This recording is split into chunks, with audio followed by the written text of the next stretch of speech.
Mariborski forum, ste rekli, obstaja že 7 let in 7 let je ta ograja tukaj, kot da bi pravzaprav objekti ne bili zaključeni. Ja, saj slika ne laže in dejstvo je nam rečeno, če pogledamo, če bi bila ta severna meja zaključena, kot trdi komuna projekt, potem bi morala biti ta sedežna površina finiširana v celoti, položeni tlakovci in obdelano vse do parcelne meje. Vendar pač žal to ni in tukaj je upravljalec krepko držal v roko investitorju in sedaj se zgovarja, češ da oni nič ne morejo, da to presega posle rednega upravljanja. Ako so pa objekt prevzemali v upravljanjem, pa o tem pojmu rednega pa izrednega upravljanja ni nihče govoril. In jaz smatram, če so objekt sprejeli v takšnem stanju, kot je, so bili dolžni v imenu zaščite interesa lastnikov v zapisnike vnesti vse te manjkajoče zadeve. Če pa pogledamo zapisnik, ki ga imam tukaj, ko so ga opravili v letu 2000, samo malo, da vzamem, zapisnik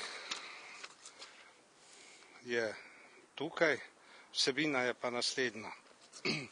Zapisnik ogleda fasade in okolje objekta Forum, izvajali so ga Tomaž Vaufnik, Peter Kocmut, Aleksander Bezjak ob koncu, ta je bil vodja gradbišča, Marjana Grauf je bila prodajni referent v tem. In tukaj so ugotavljali pomanjkljivosti po vhodih od 1 do 6, in seveda so edino, kar so opazili, nujno postaviti zaščitno ograjo ob S7 za preprečitev dostopa do gradbene jame. Niso pa dejansko nič napisali, da je treba pa to površino do konca urediti. Torej bi težko rekli, da je pravzaprav Forum nadstandardno naselje? Forum sploh ni nadstandardno naselje, je praktično naselje kot vsako drugo. Kajti, če že pogledamo tudi te zelenice, ki so okrog nas, projekt za ureditev tega je izdelal krajinski arhitekt gospod Stare, upravljalec City pa je izbral Ozaro kot podjetje, ki bo negovalo in čuvalo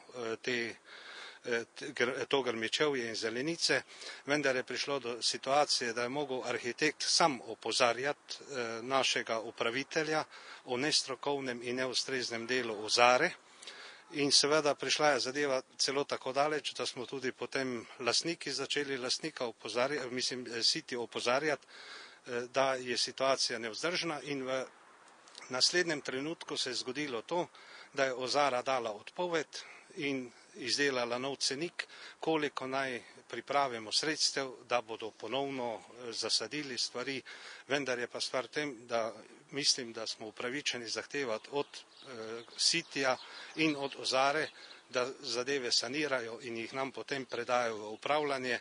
Mi bomo pa objavili nov razpis in se potem odločili, kdo bo upravljal z to zelenico, odnosno urejeval dvorišče.